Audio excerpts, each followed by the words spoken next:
नमस्कार मित्रांनो, स्वागत आहे तुमचं पुन्हा एका नवीन अशा रोमॅन्टिक लव्ह स्टोरीमध्ये. तर मग चला सुरुवात करूयात आजच्या या भागाला. डॉक्टर हवेलीमध्ये आले होते. त्यांनी दादिसांना तपासलं आणि काही औषधं लिहून दिली. हुकुम, ही औषधं घ्या, तुम्हाला 2 दिवसांमध्ये बरं वाटेल. डॉक्टर दादिसांकडे पाहून म्हणाले.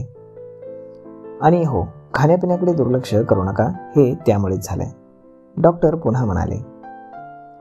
डोंट वरी डॉक्टर, ती आता अजिबात खाण्यापिण्याकडे दुर्लक्ष करणार नाही, आरंभ म्हणाला. गुड. आणि ही औषधं त्यांना काहीतरी खायला देऊन त्यानंतरच द्या. बरं, येतो मी, राम राम, असं म्हणून डॉक्टर निघून गेले. आरंभ ती औषधं पाहत होता आणि दादिसा त्याच्याकडे प्रेमानं पाहत होत्या. त्यांनी दादिसांकडे पाहिलं आणि काय म्हणून इशारा केला. आरंभ, तू तारासोबत जायचं होतं ना बाळा, उगाच माझ्यामुळे तुमच्यात दुरावा नको, दादिसा गैवरून म्हणाली.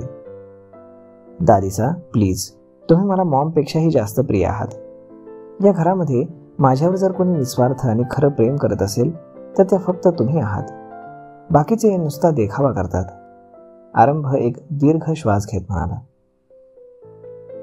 दादिसा, शुभांगी दारात उभी राहून म्हणाली. दादिसा आणि आरंभने दाराकडे पाहिलं. ती डोक्यावर घोंगट घेऊन होती आणि तिच्या हातामध्ये एक ट्रे होता.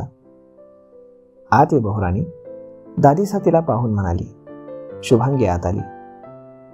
दादिसा, हा दलिया खाऊन घ्या, त्यानंतर तुम्हाला औषधं घ्यायची आहेत. शुभांगी हातातील ट्रे बाजूच्या टेबलवर ठेवत म्हणाली. मला भूक नाही छोरी, दादिसा म्हणाली. अशी कशी भूक नाही? रात्री पण तुम्ही काही खाल्लं नाही. शुभांगी दलिया असलेली मोठी वाटी त्यांच्या समोर धरून म्हणाली. मला खरंच नकोय छोरी, दादिसा पुन्हा म्हणाल्या. दादिसा, डॉक्टर म्हणत होते ना की सगळे खाण्यापिण्याकडे दुर्लक्ष केल्यामुळे झाले, आणि तरीही तुम्ही खाणार नाही म्हणतात. चला, हा दलिया खाऊन घ्या, त्यानंतर तुम्हाला औषधं घ्यायची आहेत, आरंभही म्हणाला. आणि त्यानं शुभांगीच्या हातातील वाटी त्याच्या हातामध्ये घेतली आणि असं असताना दोघांच्याही हातांचा एकमेकांना स्पर्श झाला आणि दोघांनाही एक विचित्र अशी फिलिंग आली. आरंभने तिच्याकडे चमकून पाहिलं आणि शुभांगीने पटकन तिचा हात काढून घेतला. दादिसा, आ करा, आरंभ चमचा त्यांच्या तोंडाजवळ घेऊन जात म्हणाला. मग दादिसानं आ केलं आणि आरंभनं त्यांना दलिया भरून असलेला तो चमचा खाऊ घातला. गुड गर्ल, आरंभ हसत म्हणाला. त्यानंतर त्यांनी वाटीतील पूर्ण दलिया दादिसांना स्वतःच्या हातानं खाऊ घातला आणि डॉक्टरने दिलेले मेडिसिन सुद्धा दिले. इकडे शुभांगी आणि सिया मिळून दुपारचं जेवण बनवत होत्या. दीदी, एक विचारू, शुभांगी म्हणाली. विचार ना, सिया बोलली. तारा आंटी खरंच हुकुमच्या सावत्र आई आहेत का? शुभांगी म्हणाली. हो, त्या आरंभच्या मावशी आहेत. अवनी मासा गेल्यानंतर त्या आरंभसाठी या घरामध्ये आल्या असं म्हणतात. मलाही जास्त काही माहीत नाही, परंतु दादिसा आणि त्यांचं कधीच जमलं नाही, म्हणून मग बडे पप्पा म्हणजेच आरंभाचे वडील त्यांना मुंबईला घेऊन गेले, सिया म्हणाली. घेऊन नाही गेला, हीच जबरदस्ती त्याच्यासोबत गेली. अवंतिका म्हणजेच आरंभाची बुवा किचनमध्ये येत म्हणाली. सिया आणि शुभांगी न समजून त्यांच्याकडे पाहू लागल्या. ही तारा 1 नंबरची रंग बदलू बाई आहे. अवनी भाभीमुळे ती या घरात आली आणि सगळं बदललं. काय जादू केली अवनी भाभीवरती काय माहीत. त्यांनी भाईसांसोबत हिचं लग्न लावून दिलं. मग काय महाराणीच झाली ती या हवेलीची. सगळ्यांवरती रोप झाडत हुकूम चालवत होती, पण मा तिचा डाव ओळखून होती. त्या तिला रोकटोक करायच्या आणि ही त्यावरनं भांडण करायची, आणि म्हणून मग भाईसा तिला आणि आरंभला घेऊन निघून गेले, अवनी म्हणाली आणि पाणी पिऊन बाहेर निघून गेली. सिया आणि शुभांगी एकमेकांकडे पाहत होत्या.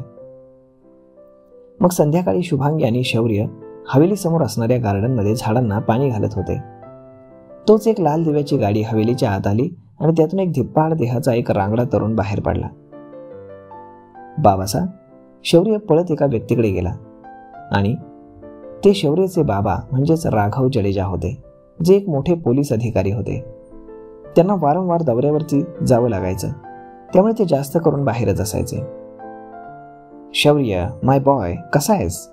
राघवने त्याला वर उचलून घेतलं. आय एम फाईन, शौर्य त्यांना मिठी मारून म्हणाला. शुभांगी डोक्यावरती पदर घेऊन उभी होती आणि राघवने तिला पाहिलं. तिने स्माईल केलं आणि मग राघवही हसला. तू शुभांगी आहेस ना, आरंभची बायको? राघव म्हणाले आणि तिने हो मध्ये मान डोलावली. माझी परी ती बाबासा, काकासांची नाही, शौर्य बोलला आणि त्यावरती शुभांगी हसली. हो का, असं म्हणून राघव देखील हसला. मग तिघेही आत आले. बैठकीमध्ये दादीसा, आरंभ, अवंतिका, खजानसिंग आणि तुलसी बसलेले होते. त्यांचा काहीतरी हिशोब सुरू होता आणि सिया किचनमध्ये होती. शुभांगीने आरंभला पाहून लगेच घुंगट टाकला. बडी दादीसा, काकासा, मा, बाबासा आलेत, शौर्य ओरडत म्हणाला आणि सगळ्यांनी राघवकडे पाहिलं. शौर्याचा आवाज ऐकून सिया पळतच किचनमधून बाहेर आली. त्याला पाहून तिचा चेहरा खूप खुल्ला होता. ते पाहून राघव गालात हसला. दादीसा, राघव दादीसांच्या पाया पडून त्यांना मिठी मारत म्हणाला. महाराज लाडे सर, किती दिवसांनी आलास, दादीसा म्हणाल्या. इलेक्शनच्या कामामुळे अजिबात हालता येत नाही दादीसा, राघव बोलले. राघव, तुलसी म्हणाली. मा, राघवने तुलसीच्या पाया पडून तिला मिठी मारली. जुग जुग जिओ, तुलसी त्याच्या डोक्यावरती हात फिरवत म्हणाली. भैया, आरंभने राघवला मिठी मारली. छोटे, कसा आहेस, राघव बोलले. बरेच दिवसांनी घरची आठवण आली राघव, खजानसिंग म्हणाला. फुफासा, आमचं कामच तसं आहे, त्याला काय करणार, राघव सोफ्यावर बसत म्हणाले. तुला सियाची आठवण येत नाही का, अवंतिका बोलली. येते बुवासा, पण मजबूर आहे, राघव सियाकडे पाहून म्हणाला. सिया, याची ड्युटी म्हणजे तुझी सवतच आहे बघ बाई, अवंतिका हसत म्हणाली. ना छेडो, राघव, जा बाळा, फ्रेश होऊन ये, आपण निवांत बोलू, दादीसा म्हणाल्या. जी दादीसा, राघव म्हणाला आणि त्यानं सियाकडे पाहून चल म्हणून तिला इशारा केला आणि ती लाजली आणि ते शुभांगीने पाहिलं. छोरी, आज सगळं राघवच्या आवडीचं जेवण बनवा, बाहेर खाऊन खाऊन छोरा कंटाळून गेला असेल, दादीसा सिया आणि शुभांगीला म्हणाल्या. जी दादीसा, सिया म्हणाली आणि मग दोघेही किचनमध्ये आल्या. दीदी, तुम्ही रूममध्ये जा, मी करते सगळं, शुभांगी बोलली. तू एकटी कशी करणार, सिया म्हणाली. केसरबाईसा, म्हणजेच स्वयंपाकामध्ये मदत करणारी नोकर, ती आहे ना माझ्या मदतीला, तुम्ही फक्त सांगा काय काय करायचं, मी सगळं करेल, शुभांगी बोलली. ठीक आहे, असं म्हणून सियाने तिला काय काय बनवायचं हे सांगितलं. जमेल ना तुला, सिया काळजीनं म्हणाली. बिलकुल, आता जा, भाईसा वाट पाहत असतील, शुभांगी म्हणाली आणि सिया लाजली. जा, आणि जेवण तयार झालं की मी बोलावते तोपर्यंत यायचं नाही, शुभांगी म्हणाली. थँक्यू, सिया तिला मिठी मारून म्हणाली आणि तिच्या रूममध्ये निघून गेली. तुलसी त्या दोघींना पाहत होती. ती शुभांगी जवळ आली. खरं तर तुलसी हेच म्हणायला किचनमध्ये आली होती की तुझा स्वयंपाकाचं मी पाहते, पण त्याआधीच शुभांगीनं मोर्चा सांभाळला होता. काकीसा, काही हवंय का, शुभांगी तुलसीला पाहून म्हणाली. तुला माहिती आहे अवनी, दीदीचा स्वभाव पण अगदी तुझ्यासारखा होता. राघवचे बाबासा खूप लहान होते जेव्हा त्यांचे आई वडील गेले, तेव्हा बडी मासानं त्यांना स्वतःच्या मुलाप्रमाणे सांभाळलं. त्यांना देशाची सेवा करण्याची फार आवड होती म्हणून ते सैनिक बनले आणि बॉर्डरवर गेले. मग त्यांच्यासोबत माझं लग्न झालं आणि मी या घरात आले. राघवप्रमाणेच त्यांचे बाबासा देखील घराबाहेर असायचे. राघव तरी 8-15 दिवसाला घरी येतो, पण त्याचे बाबासा वर्षातून 2दाच घरी यायचे.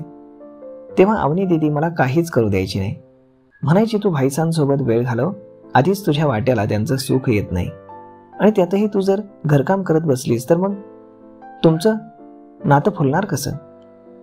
आज तुला पाहून मला अवनी दीदीची फार आठवण येते. जिती रहो, सदा खुश रहो, तुलसी डोळ्यामध्ये आलेलं पाणी हातानं पुसत तिच्या डोक्यावरनं हात फिरवत म्हणाली. तर मग मित्रांनो, आता ही लव्ह स्टोरी हळूहळू पुढे जातीये. तर मग तुम्हाला ही लव्ह स्टोरी कशी वाटतेय हे तुम्ही आम्हाला कमेंट करून नक्कीच सांगा. आज आपण इथेच थांबूयात, परंतु पुढच्या भागामध्ये अजून बरंच काही घडणार आहे. ते पाहण्यासाठी तुम्ही जर चॅनलवर नवीन असाल तर चॅनलला सबस्क्राईब करायला विसरू नका. धन्यवाद.